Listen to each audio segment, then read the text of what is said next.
Hello everyone, I welcome all of you in 4 Pillars of Destiny by Dr. Maya Masan, healer, astrologer, vastu consultant and mind trainer.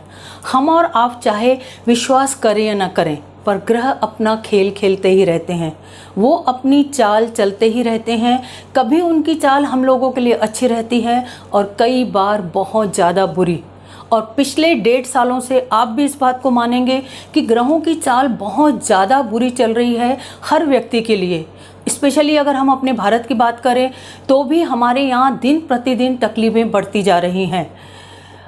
आप अगर चाहते हैं कि आपकी life में जो कुछ भी आगे होने वाला है उसे आप पहले से ही समझ जाएं और उसके अकॉर्डिंगली अपना स्टेप लें, तो 8 से 10 मिनट सिर्फ आप मेरे इस वीडियो को दीजिए। मैं आप लोगों को विश्वास दिलाती हूं कि मैं ग्रहों की हर चाल के बारे में आपको बताऊंगी।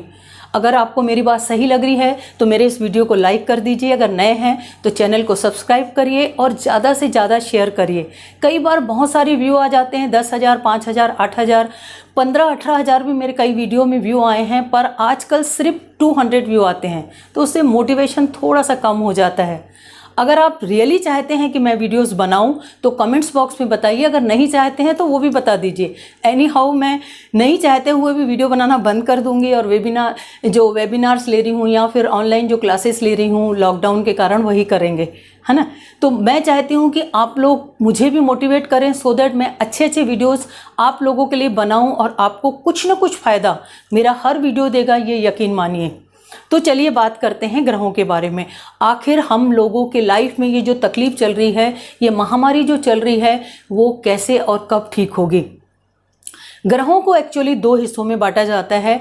एक तो रहते हैं वो ग्रह जो बहुत अच्छे रहते हैं, शुभ ग्रह रहते हैं, उसमें सबसे पहले आते हैं गुरु। और दूसरे जो ग्रह रहते हैं जो कि क्रूर रहते हैं, बुरे ग्रह रहते हैं, उसमें सबसे पहले माना जाता है शनि, उसके बाद राहु और केतु। और अनफॉर्चुनेटली पिछले 1.5 साल से, बल्कि पौने 2 साल से ये चारों ग्रह, 3 बुरे ग्रह और 1 अच्छा ग्रह, पूरी तरह से एक दूसरे से पीड़ित हो गए हैं। पिछले बार मैंने भी एक वीडियो बनाया था कि सितंबर के बाद ग्रह अच्छे होंगे और हम इस महामारी से बाहर आएंगे, सब कुछ ठीक हो जाएगा और वैक्सीन भी बनेगी।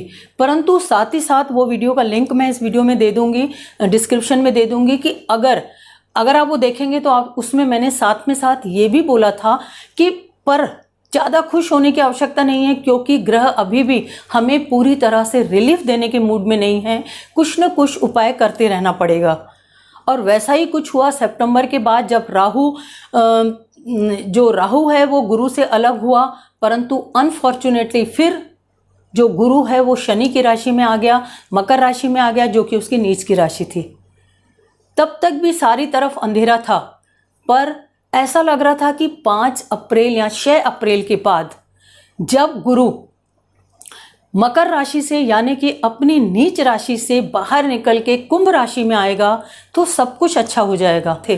पर ऑल ऑफ अ सडन जैसे ही गुरु 1 महीना पहले ही 5 मार्च से ही जैसे ही वो कुंभ राशि की तरफ जाने लगा, स्थिति और बिगड़ने लगी। जो शनि है और गुरु है वो दोनों शत्रु हैं और दोनों की युक्ति वैसे तो विनाशकारी नहीं होती है, परंतु ये शुरू से ही माना गया है कि शनि जो रहता है नए रिसर्च, नए डिसीजंस, नई प्रकार की कोई खोज से संबंधित रहता है। और गुरु और शनि जब साथ में आते हैं तो किसी न किसी विशेष प्रकार के इलाज की या किसी वैज्ञानिक पद्धति की या किसी रसायन की या कोई इस प्रकार के कुछ रिसर्च होते हैं, कुछ वैक्सीन, कुछ दवाइयों संबंधी कोई ना कोई बड़े वैज्ञानिक जो कदम रहते हैं वो उठाए जाते हैं।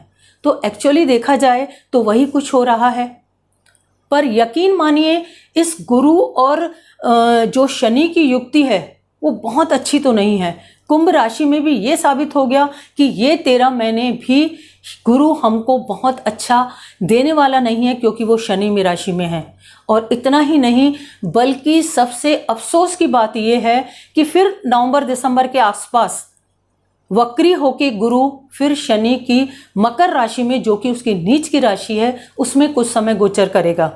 तो इसलिए बहुत ज़्यादा रियली में सावधान रहने की ज़रूरत है।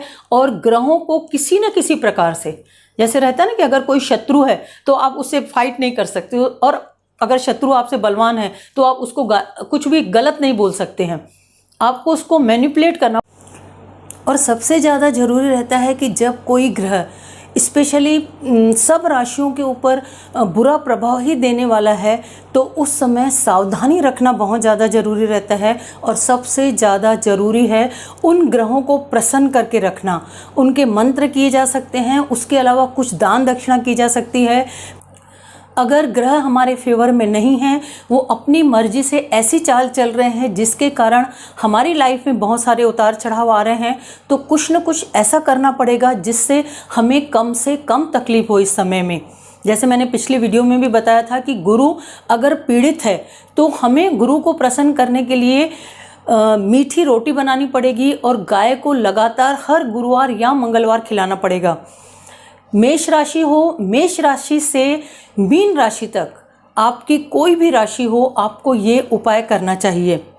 उसके अलावा जैसे कई लोग जानते भी हैं कि खास करके अप्रैल और मई में सूर्य जो रहता है अपनी उच्च राशि में रहता है, यानी कि मेष राशि यानी कि मंगल की राशि में रहता है। इसी समय स्पेशली उज्जैन में एक मंगलनाथ स्थान है जहाँ पर कि भात पूजा की जाती है। मंगल की तीव्रता को कम करके सारे संसार में अच्छे वाइब्रेशन रहें, सब कुछ सही चलता रहे, उसके लिए भात पूजा की जाती है। यहाँ तक कि जो मांगलिक रहते हैं, नॉन मांगलिक रहते हैं, उनके भी कुछ अच्छे उपाय होते हैं। अगर मंगल वाला लड़का या लड़की है, उसे नॉन मांगलिक लड़की से शादी करनी है तो कैसे करना चाहिए, वो उपाय भी एक्चुअली मंगलनाथ में होते हैं। वो मैं नेक्स्ट वीडियो बनाऊंगी आप लोगों के लिए। और इस साल तो वो समय निकल ही गया, अगले साल ही वो भात पूजा की जा सकती है।